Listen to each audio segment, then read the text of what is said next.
Yeah, so it's been a bit to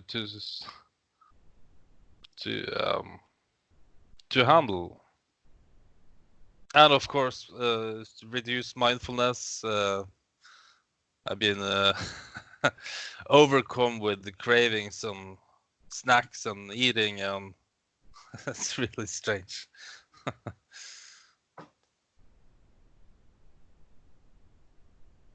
All right. So you're saying that being sick has No, affected your mindfulness. no, no, not at all. It's not because of my cold. It just it's only a few days old. But the last, I don't know what I did. When did I call you last time? 3 weeks ago. 4. Okay. I'm not sure. You can look it up, but it doesn't matter. No, it doesn't matter. Since about then.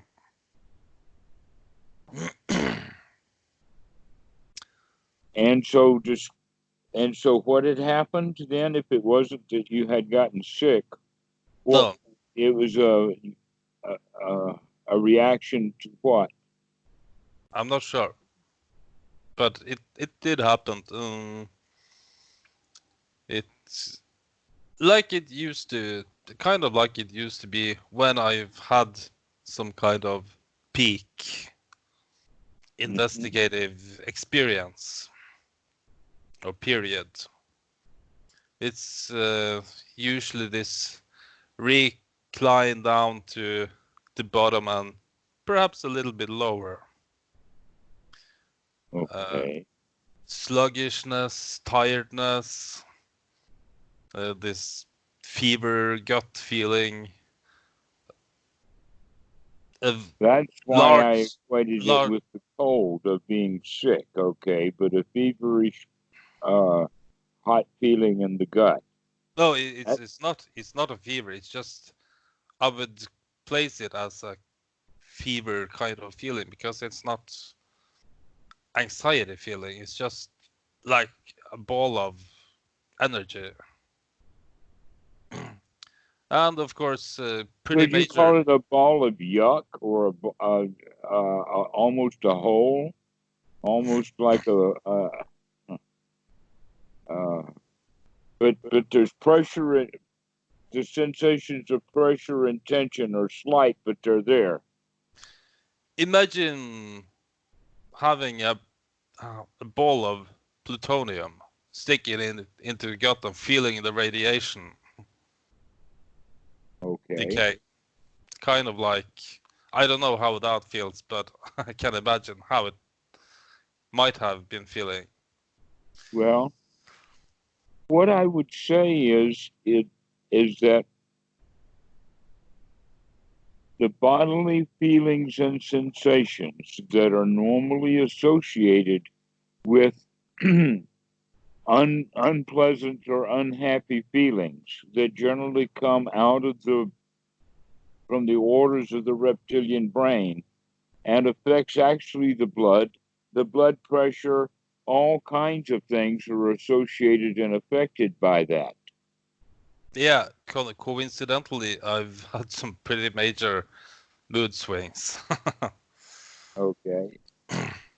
Um, so when an individual person has a particular thing going on in their body that they normally have not paid much close attention to, but in yet in a way because they weren't paying attention to it, that sensation nudged or pushed the mind in a certain direction. All right. And so that it was an influence, but that influence sometimes can be both subtle and strong to the point that it actually feels like it controls us. And yet we don't quite know what these feelings are. But now that you've gotten into meditation and you begin to touch the sweet spots, now you're also recognizing that the body has been doing something kind of by mistake, but it kind of dastardly at the same time. That you could call it being afraid when there's nothing to fear. and that the fear is the base emotion, and that emotion, we need to figure out a way of changing it or substituting that for a sense of well-being or the sense of safety. That's much of what the practice is all about. So, congratulations, you're really getting in touch with this stuff that can be felt in the body, and it feels very deep, and is also associated with breathing. That if we can change our breathing again in that moment, but you see, now it's tough. And so it's really hard to get up enough sati and enough effort to start taking a deep breath, because we kind of feel yucky. We don't feel like doing it. Is that Yeah, correct? yeah. And Yeah. I found it strongly affects any cravings, lust for chocolate, because it's there all the time. So Okay. So eating a chocolate or just having a Coke or something is just it's kind of a reaction to get a bit away from it. so other people would actually, it's quite funny. I don't even see how it's possible sometimes, but they become shopaholics. Buying stuff makes them feel better. Okay. I could easily understand why. All right. So perhaps then one of the ways of looking at the value or the purpose of meditation is to learn how to feel those ways, recognize it, and then pull ourselves out of it in this moment, knowing that the body mind system is prone to go into these states. That's just part of the DNA that we've got. And we're on cycles. And sometimes we begin to understand the cycles for ourselves. Other systems have pointed out that there's 28-day cycles and that they're affected by both men and women. But women is mostly known by their menstrual cycle. But men go through cycles too. They just at a different rate, a different level, and sometimes uh, their frequencies are short, and sometimes they're long, and sometimes they're very narrow in their value, and sometimes they're really big and big swings. Okay. And so people at the wrong time in the wrong cycle can get the wrong diagnosis from the wrong psychiatrist because of that, taking a very narrow window of basically what's going on. And everyone is on these cycles. And you're beginning to recognize yours. And you were saying that it wasn't because that you were sick, but it may have been because you were on this down cycle that you could see that helped contribute to you actually catching a virus or a bacteria cold, because your resistance was also low. So all of these things are for you to continue to observe and figure out and watch what's going on. Yeah, I have mentioned some kind of cycles earlier, but I, I think this One was a doozy. oh, it felt kind of larger and deeper. It might be because there's a lot of smaller stuff that begin getting cleared out, so the deeper stuff remains. It Yes. kind of feels that way. And in a way, you could say that because it's deeper, it's like deeper into the ground. And that as we're, let us say, we see this dirt that's there and clean that out, is only to recognize that it's now uncovering more dirt. Okay. Guess what? In a way, there will be no end to it. No end, yeah. no end to the dirt. You can dig a hole in your mind or in the ground, and there is absolutely no end to it until you finally quit digging. But you're not ever going to get to the absolute bottom of anything by doing the digging. And yet that's what, in fact, a lot of people find out or figure out, that that's what meditation is all about, is keep digging and digging and digging and digging and digging and digging, and we'll eventually get to the bottom of this, and it doesn't work that way. Just leave it. There's no end to it. Another way of thinking about it is, because we already talked about this one, I think, is about the beard. That we can shave the beard. Sometimes it's a big, heavy beard. It's a lot of work to get it off, and sometimes it does 3 razors in order to get a clean shave. And sometimes that clean shave doesn't come for the first 2 or 3 days. It has to wait. But eventually you can get a clean shave. But getting a really good, close, clean shave does not mean that the hair is going to stop growing. It's going to grow, No, and you got to get another close, clean shave again tomorrow. And so basically we can think of it then as learning the skill of enjoying doing a shaving. I think that So, could be useful. okay, so that's the way of looking at it, is that it's not that we're ever going to stop finding dirt. It's that we enjoy and are in fact very watchful for the dirt that arises, so it can be thrown out easily without actually going after more dirt. But can we deal with the dirt of the moment? If we can deal with the dirt of the moment, it won't kind of pile up on us. That sounds rational. Okay. Well, it also fits precisely in with the idea of that each one of us, each human being, is an emperor of his own pile of dirt. Each one of us is king of our own hill. You Okay. mentioned that. However, most people feel like that they're absolutely covered with their own dirt, buried in their own life, that it's an oppression, that is like an atlas that they have to carry around, a big ball of dirt or something. And what it's hard for us to recognize is that anytime we want to, because this is our nature, is to carry a big ball of dirt around, but anytime that we can remember to do it, we can set that ball of dirt down and sit on it.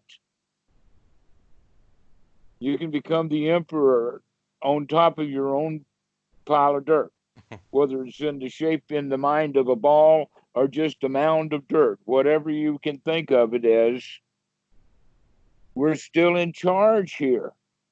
That these feelings, these emotions, these sensations of the body that indicate that something's yucky, something's not right here, those feelings don't have to become the boss. Now, here's something that's really hard for a lot of people to get up on, and that is when the Buddha is talking about dukkha by giving the example of old age, sickness, and death. In a way, he was talking about those actual things are dukkha. But in another way, he's talking about it is that you can spend your time in old age, you can spend your time in sickness and in dukkha, or you can spend your time in sickness and it's really okay. It really is okay to feel crappy. And I'll take a deep breath and I'll enjoy the fact that I don't have to do anything for anybody now. I'm sick.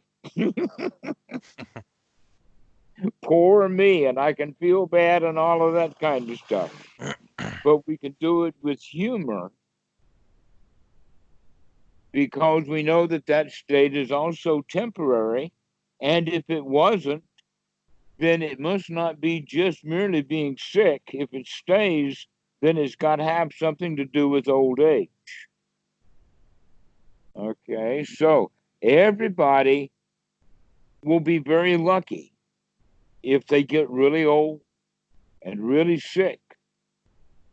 And that's going to happen if you're lucky. If you're not lucky, you're going to die before either one of those things happen.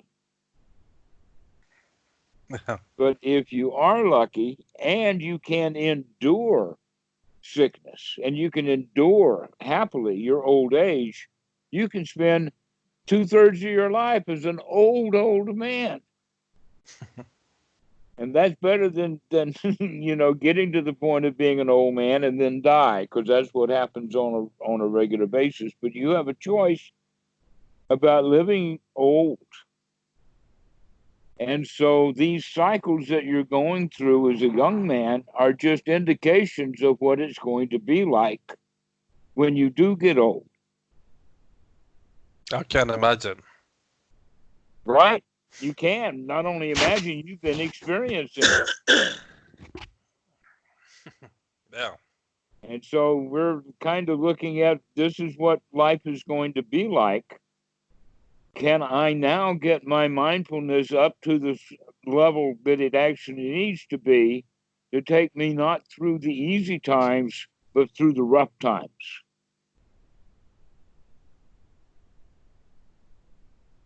Yeah, sounds about right.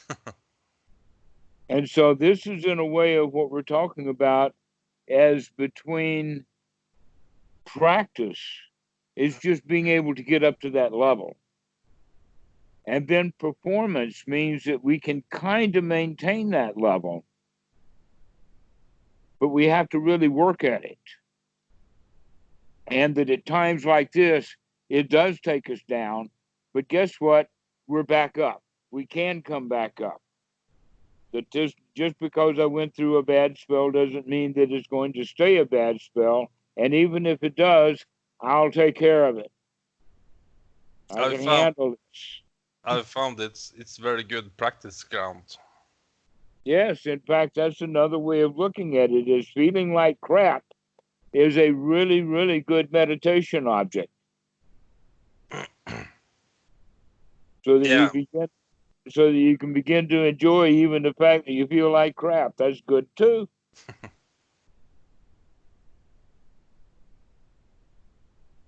And it has its own value. And all we have to do is investigate that to find out what it is so that we can be satisfied with it. But all the while, we keep remembering to practice this way. Because if we forget to practice this way, then that kind of stuff kind of takes over again. So the question is, mindfulness or not mindfulness? That's where we need to actually work. So you can get the kind of what we would call the strong determination, as a term that I can borrow from Goenka, the strong determination to not let it get you down, to stay on top of it, that you're not going to be victimized by either old age or sickness, not even death, because that's going to happen too. Someday. It's going to happen. Hopefully not this day, but someday. If it doesn't happen to you, a whole lot of people are going to follow you around, and you won't like that.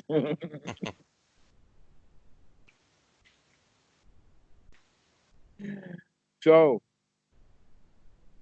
it's going to happen. Are we going to enjoy our death?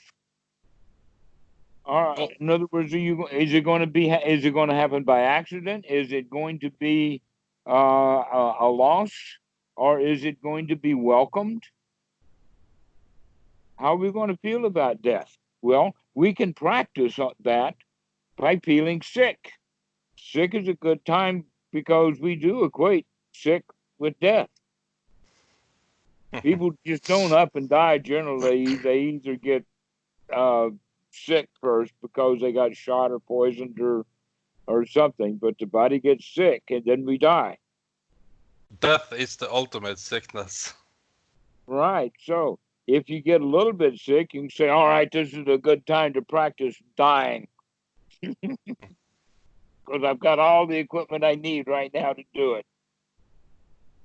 And what we're practicing is that can-do attitude that, yeah, I can handle this. Yes, I can handle this. I can take another deep breath. I've got at least that much energy left. That much effort can be taken. To take a deep breath and think about what's going on and look at what's going on and feel what's going on and break that stuff up with the breathing and see how quick we can pop back up to the surface.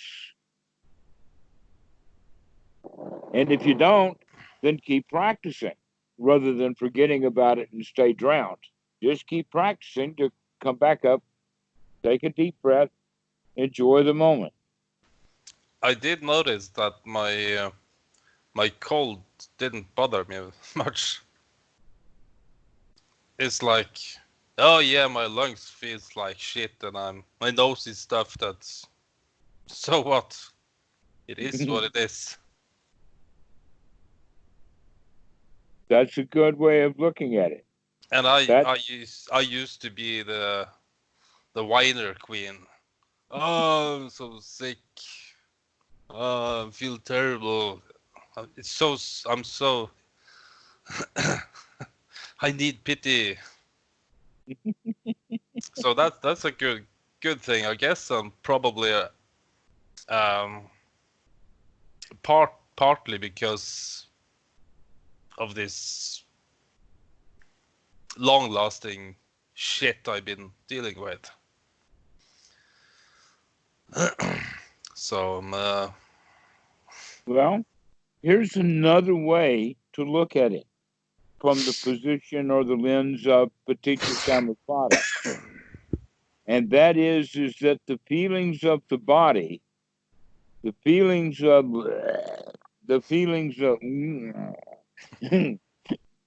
those kind of feelings that you just labeled as feeling like shit, there's another component to it.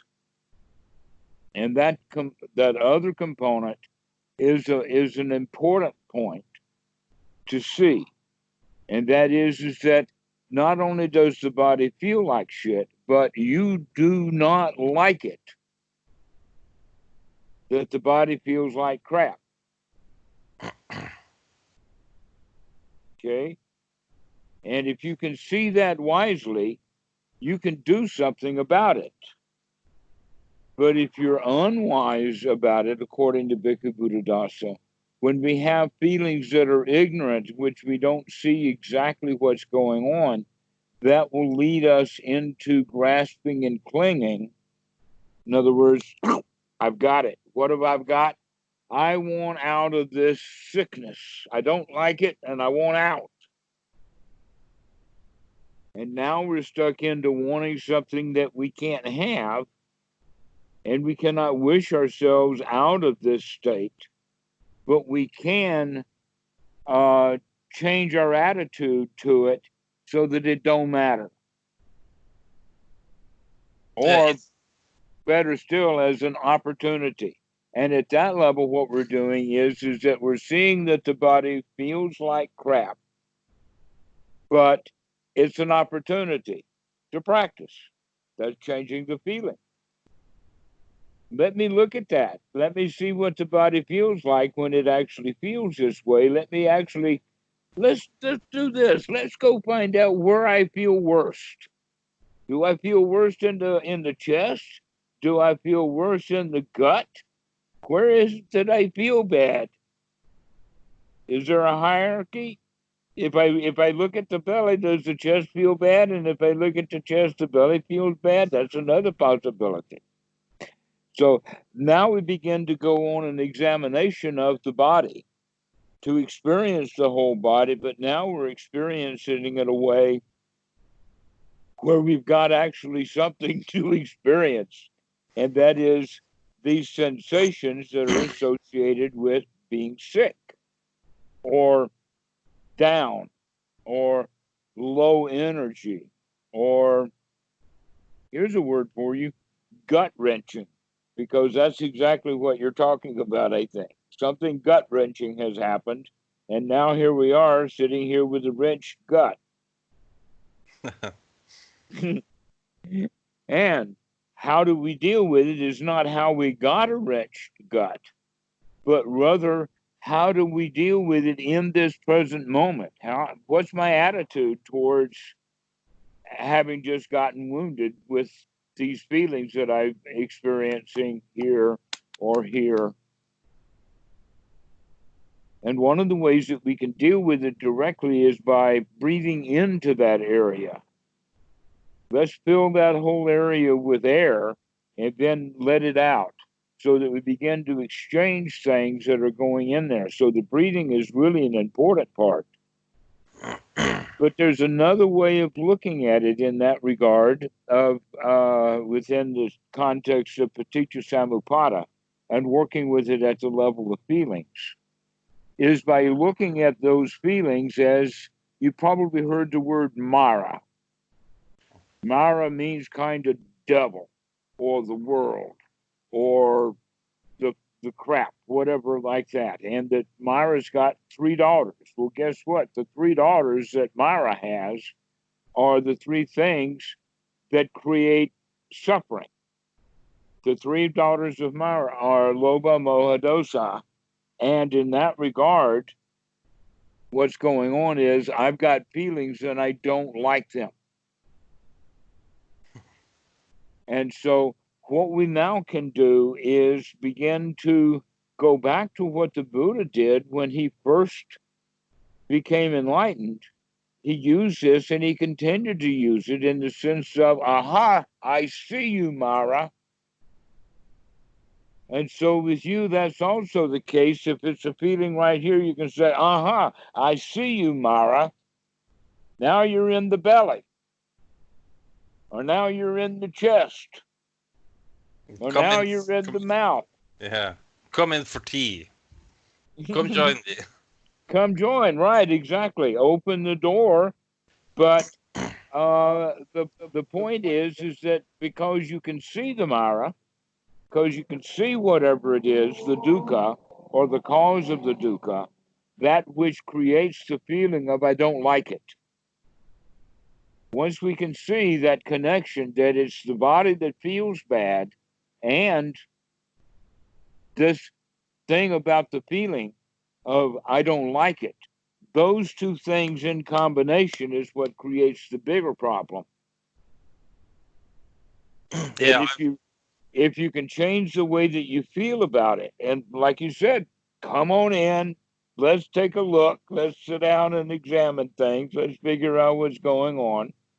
That's the way to process it, because there's complete different change of attitude than people have normally when they're sick. You know, you just told me. Poor me. I'm a whiner, right? But now you can change your attitude about that. And that's what's part of the liberation. That's the liberating part, is that you don't have to be the whiner anymore. You can be the king. You're the emperor of this pile of dirt. But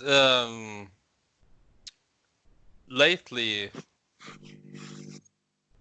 I have begun seeing stuff like that, feeling of sickness, and I don't like it, more in kind of like a third party way. Like I see 2 separate things. The feeling of this physical feeling of my lungs feel like shit, my throat feels like shit, and there on the other hand there's an image of me not liking it. So kind of like seeing the duality. Generally, it's a good idea to think of it as a triality. Yeah, because I'm standing there looking at those 2. Precisely, okay. And that Eric Berne would refer to this as the parent, the adult, and the child. And Freud talked about it as the sense of the ego, the superego, and the id. and that physiology is going to be looking at it as the reptilian brain, the mammalian brain, and the human brain, the frontal cortex, which is the actual, let us say, the one who does the investigation, the one who can connect the dots together because he's paying attention. But this is the highest part, or the high quality thing that the human does, and it takes the most effort and the most energy. And therefore, to keep that part of the mind at its top condition, we need to give it the food that it needs. And I'm not talking about Fritos or corn chips. I'm talking about air, to give it the oxygen. So this is what Anapanasati is really all about, is to make sure that we're breathing, especially when we feel bad. Because when we feel bad, everything wants to stop.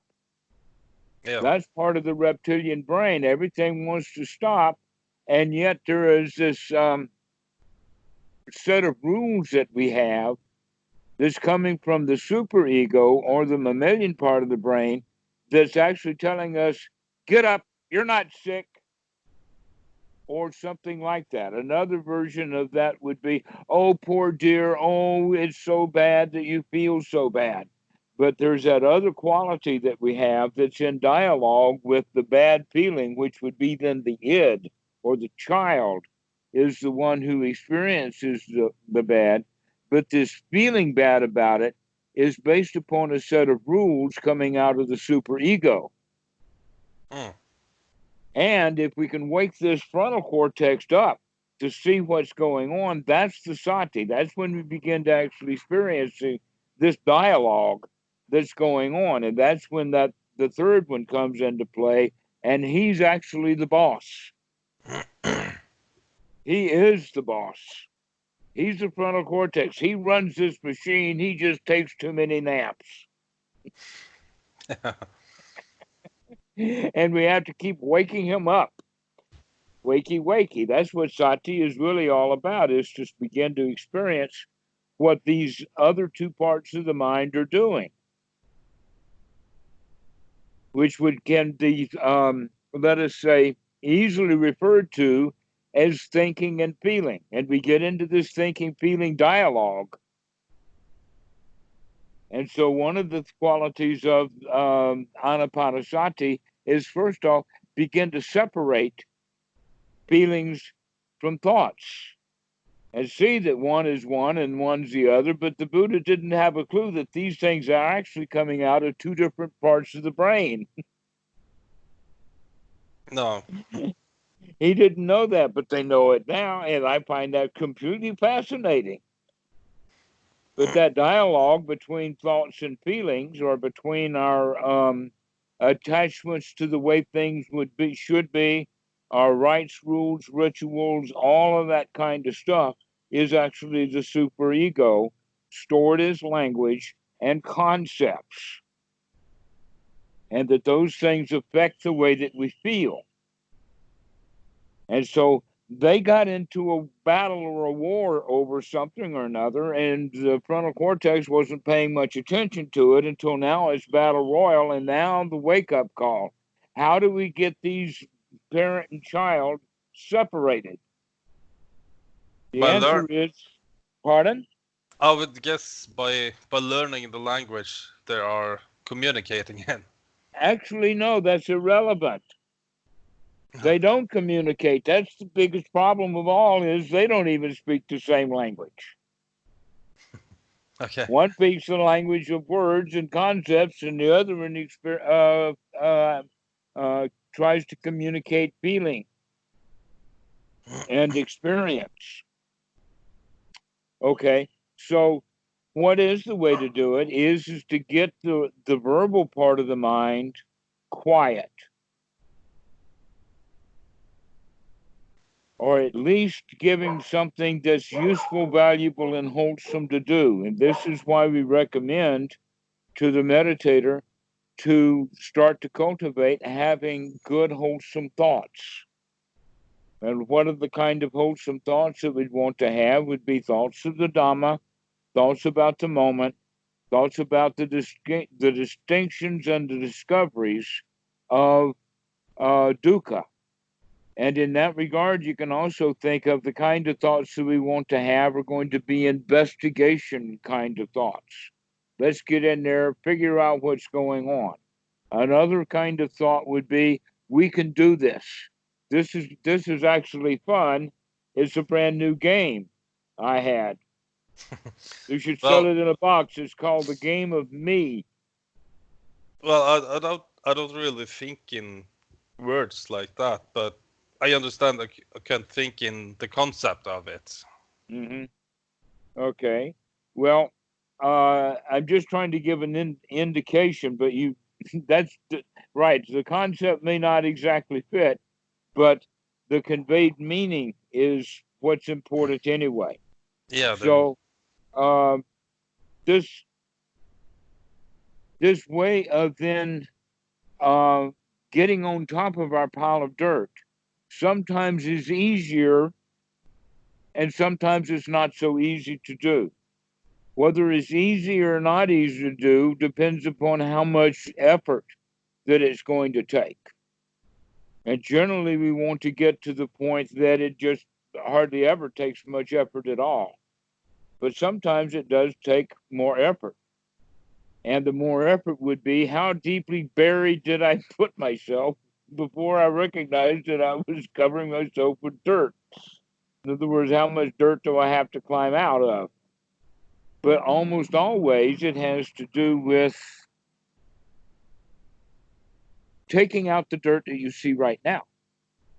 yeah, Without having to worry about the dirt tomorrow. That right now you recognize, oh, I feel this in the stomach, and I recognize that I don't like it. Let's breathe into it and feel good about the fact that I can see it and that I don't let it to control me, that I'm in charge of this feeling now. Okay, so this is a kind of way of beginning to practice so that we begin to watch what's going on. And by doing so, we're still developing all of the various jhana factors that we need to gather together. So even when we can't do it, still we're making the skills that are being required to get stronger and stronger so that they now can handle things when the going gets really tough. it makes good sense. And so then when the going gets easy and you can get into solitude, you can right into it because now you've got the muscle, the mental muscle of, can I be in charge? Am I the winner here or what? That attitude change. So rather than, oh, it's got me by the tail, let me try to meditate next week when I feel better. And we're missing a golden opportunity to actually practice. Yeah, I'm familiar with that kind of thinking. Oh, I wish I had 2 weeks for a retreat, or The question is, do you have 2 seconds to rub together? Because that's what you need to do, is just take a couple of seconds, maybe a couple of minutes at best. But we can take a few deep breaths, check things out, and say, oh, good to go. Yeah, the body feels like crap, but that's his problem, not mine. I am not the body. I found it kind of energizing to deliberately take deep, slow breaths, like 4 breaths per minute. Mm-hmm. Is that something Excellent. recommended? Right. But let's not make it slow breathing just for slow's sake, but rather the slow breathing because you're making sure that things are getting full, that you're getting really full of it. And then when you exhale, you really let it all out with like a sigh, like like a bottle is broken and it just goes. And that's the right way to do it. And slowing the breath down. Yes, about about 4 breaths a minute would be something that anyone can come to. But as you practice more and more, you can actually slow it down, so long as you're remembering to keep breathing in the sense of getting the air that you need. You can still slow it down further, down to even 2 breaths a minute, but I would recommend about 3, so that you're now spending 20 minutes, which is, if you think about it like this, 10 on the in breath and 10 on the out breath. But that doesn't take in consideration the time between, and that you want a very short time between the end of the in breath and the start of the out breath. That's not very long. But then the end of the out breath should actually be quite long. So Yeah, go ahead and empty it out, and then let it still for a while, because this will also help really quieten the mind. I figured it out. I like to stretch out this gap between the exhale and inhale. Mm-hmm. It's comfortable. Yes, it's peaceful, which is actually step 4 of Anapanasati in that regard, is just to let it go, just to complete relaxation. Just let it go. Just out. And let it sit there for a moment. This is very, very good. Very good for practice. Glad that you asked about that, of lengthening that out breath time.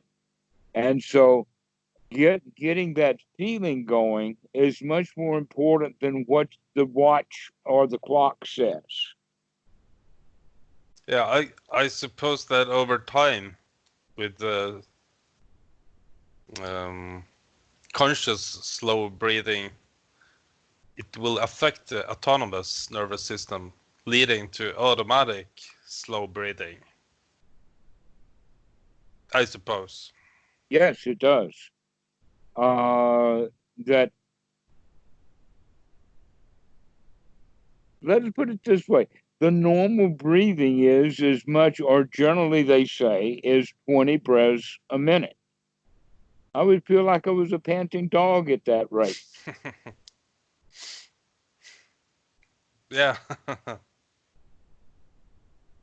And they're so shallow. And then they're very shallow breathing, right? But if you get into the practice of, with music, they call it diaphragmatic breathing. But within playing music, brass, woodwinds, and that kind of instrument, and by the way, even string people do this without quite knowing it, but they do it anyway. I think it's because they're playing along with the wind instrument people. So when the wind instrument people breathe, so do the violinists. But they practice it in the sense of a short, quick, but deep in breath that's called diaphragmatic. And it has to, they have to learn to do it quickly, because sometimes they don't have much time between notes. And so it's a deep in breath and then a long, long, long out breath sometimes. In fact, the more famous the musician, the longer they can hold the note. Okay, and so that's part of the practice of brass instruments.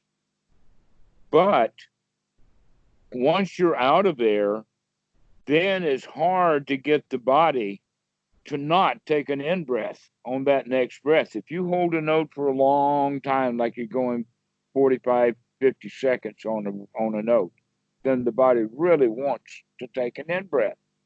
And then you don't let it have it.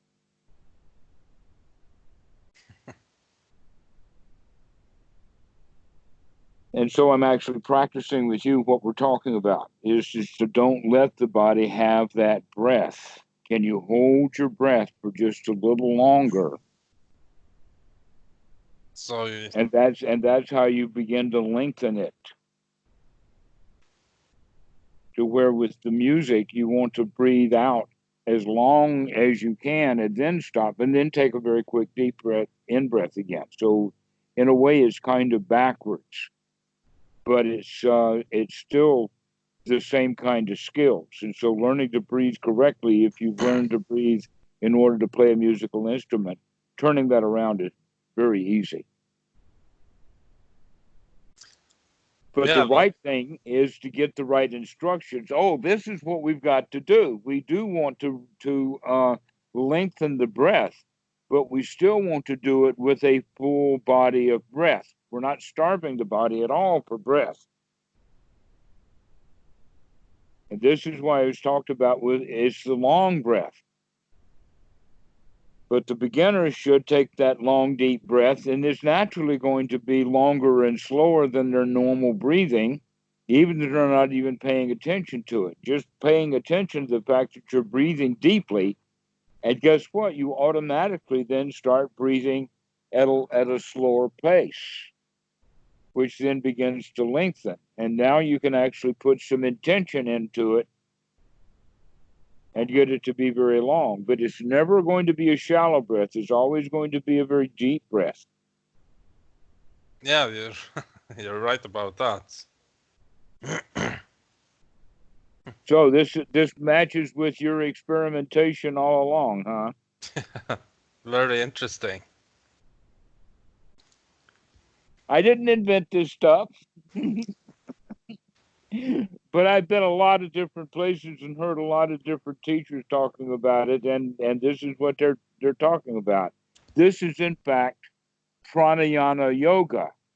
That anapanasati and pranayama yoga are very, very close. There's very slight differences. And I would say the only difference that I can actually see is one's liberating and the other one is not. One's just a technique. But the anapanasati method is liberating because it allows us with paticca samuppada to see how the mind works and to recognize that, oh, I really can change. That I can take my anapanasati out on the street. Or in your case right now, through the depths of a bad mood period or sickness. Yeah, there's some new things to play with. I'm quite a bit more optimistic now than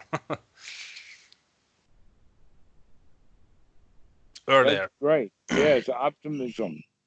Optimism, I guess, would be kind of another word for confident. That confidence is more based in the past, is built upon the knowledge that I have done it, I can do it. As a word, optimism doesn't necessarily have that floor. It's just I can do it, even if I've never done it before. But with confidence, we have it from the sense that we've got that floor of keep coming back, keep experiencing. If I can do it one time, I can do it again. Okay? Yeah. And right. so now we're at the point we're actually knocking on the door of that first knowledge that the Buddha talks about. And that is in the sense of no matter how obstructed the mind gets. No matter how obstructed the mind gets, we can clean that stuff out and come back to the present moment. And that includes no matter how sick I get, or how grumpy I get, or what bad mood I get into, that's actually based on and associated with sensations in the body.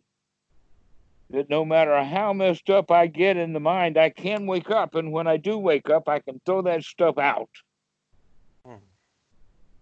And that's the first knowledge. That's really the noble way of looking at it.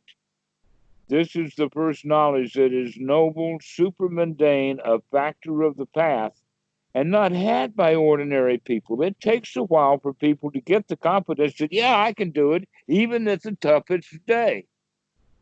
In fact, I like to play with tough days just to prove to myself I can do it. And sports people do that all the time on the physical level. You'd be surprised at what people will do with their bodies in order to try to prove to themselves that they can do it. Yes. And so we do put ourselves into adversity so that we It's can prove that we can do it. it's And all about. that's what confidence is building. So now we're going to be, instead of having to give ourselves dukkha, believe me, it's coming. We can use what comes without creating any. It's all about the attitude. Precisely. It really is. That's why attitude is so important as a part of the Eightfold Noble Path. Is one's right attitude is everything.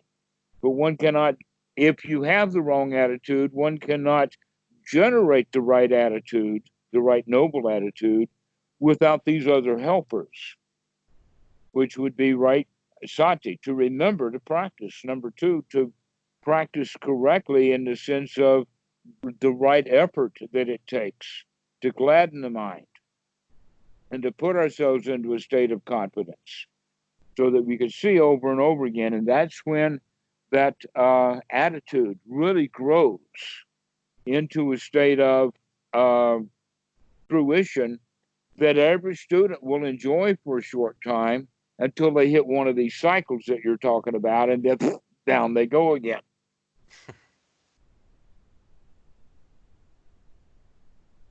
And so they say, well, I was doing so well. My meditation was wonderful, and now I feel like crap. Yep. Yep, that's right. Never mind, start again. Or just pick yourself up, dust yourself off, and start all over again. That's another one that we can say. I'm starting to see it. It's coming slowly, but coming. Over and over again, we practice, and that's going to build the confidence. And guess what, Ronnie? You made it. You made it through. This time, yes. You didn't get buried. You called me. I know you made it.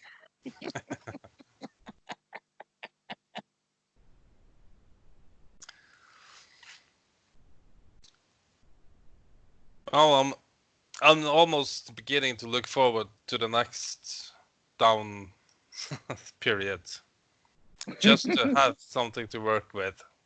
There will always be something to work with if you look. Yeah, Okay? I don't doubt. May your investigation be there for you. You just look, you'll find something or another. Every hair grows in a twisted way. It does. By the way, I saw your message about the Sangha. Uh-huh. Actually, I've already got a couple of guys that are interested in doing that. If you want, I'll send you the links.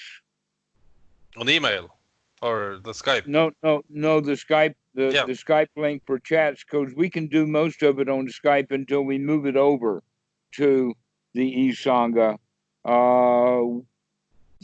They're looking at both this. What is it? Discord, and the other one is Zoom. And that there's another meditation group that's already on one of them, Discord, I think, who may help us set this one up, and or we can just join in with another Sangha, which may not be a bad idea. I would be very interested. I'm really missing someone in my life to kind of just talk about stuff. I've been thinking about doing this for a while, but Tucker's given me the idea. And so let's see if we can develop something. Yes, Sangha is absolutely important. And there's so many different ways of showing that. So let's cover some of those just on a point. Number one, let's look at AA, Alcoholics Anonymous. One of the 12 steps is to no longer associate with the drunks that you used to associate and start finding new friends. And those new friends would normally then be some people who knew something about AA. Another example of that is that's not so organized, but it happens naturally that when a young man gets married, he stops associating with those his old boyfriends who were still all single, and he starts associating with men who are also married. Mm. It's natural. Okay. And then when you put it to the point of how important it is with the Sangha, because the whole quality of the Sangha is that we we are joining together with a common purpose or a common cause that's a little bit different than everyone else's, because part of our intention is to absolutely make friends, because that's the intention, is to let's find a group of people that we can be friendly with and share the Dhamma, and that disagreements are okay. But the truth is small, and the truth is the truth, and so there's people who disagree with it are either looking at it wrongly or looking at it from a different perspective.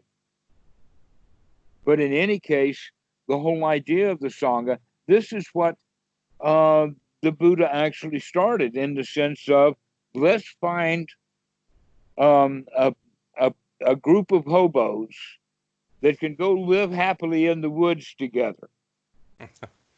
Okay? And so that living happily together, that's the key point. Can they blend like milk and water? Can they keep without having to have arguments and discussions? But can they all be friends? Now that fits in absolutely perfectly with the higher fetters of getting rid of conceit, because conceit breeds competition. And so when people don't feel fearless and strong within themselves, when someone on the outside attacks them, now they feel like they have to defend themselves, right? Yeah, And I that's the understand. normal way that we have of life. And let's hope that the people who are in the Sangha at least know that story. They probably will. And so by knowing about conceit and knowing that it's competitive, and that just because you're wrong doesn't mean that you have to feel bad about being wrong. Or I should turn that around. And that is that it's okay for me to be wrong, but it's not okay for me to feel bad about being wrong. I can be happy. In fact, that's the way to wisdom to grow. If you know something that I don't know, please tell me. I'm happy to see something new. In fact, this whole idea about the e-sangha that we're talking about, that came right from Tucker Peck. He's the one who, yeah, it's a good idea. I hadn't thought about that, because but just this week I've been talking to Danny on Skype about how can we get an e-sangha going. Funny thing about that. Yeah, Serendipity. yeah. I suppose he will be able to contribute something. It's high energy guy. We've got a lot of really good people. We just haven't connected. People don't know each other. And if we could get an e-sangha going where people could check in and say hi and leave notes with each other, then we might, let us say, find an actual use for such an organization. Yeah, like I said, I would be very, very interested. So just send me any information you're getting. Okay, I'll be sure to let you know whatever develops or the process thereof. Great, thank you. Okay. Well, may you enjoy being sick. I am. See you next time. See you soon. See you, Ronnie. Thanks for calling. We'll see you later. Thanks for seeing you.